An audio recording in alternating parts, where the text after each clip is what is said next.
కూడా దేవుడి సంగతి తెలుసు కానీ మందిరంలో అడుగు పెట్టలేదండి. నేను పెట్టింది ఇదే ఫస్ట్ అంటారా? మరి మందిరంలో అడుగు పెట్టలేదు, నాకేదో తెలియలేదు, అనుకుంటుంది. మనశ్శాంతి వచ్చిందండి, మనశ్శాంతి వచ్చిందండి. అలాగే నా ఆరోగ్యం కూడా బాగుంది. నా ఇంటి దగ్గర ఉన్న సమస్యలు కూడా నాకు తెలియలేదండి.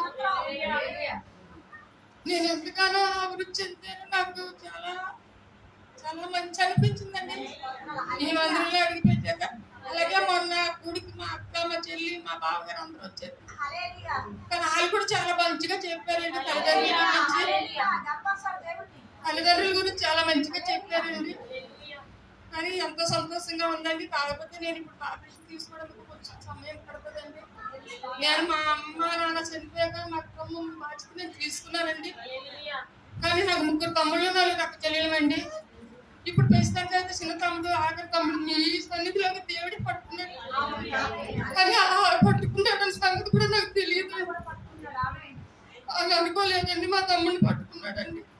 కానీ ఉన్న 2 తమ్ములు కూడా ఇప్పుడు నేను దేవుళ్ళకి వచ్చేస్తే ఆలేదండి. అక్క మమ్మల్ని అర్థంతరాన్ని వదిలేసి ఈ మార్గంలో చూసుకున్నాను అంటారు. ఆ మాట నేను పడకూడదండి.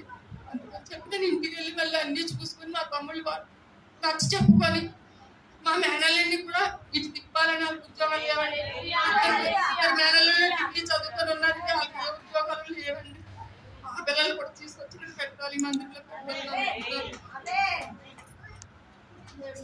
చెప్పబడిన ఒకసారి ఉన్నాను చెప్పబడిన సాక్షి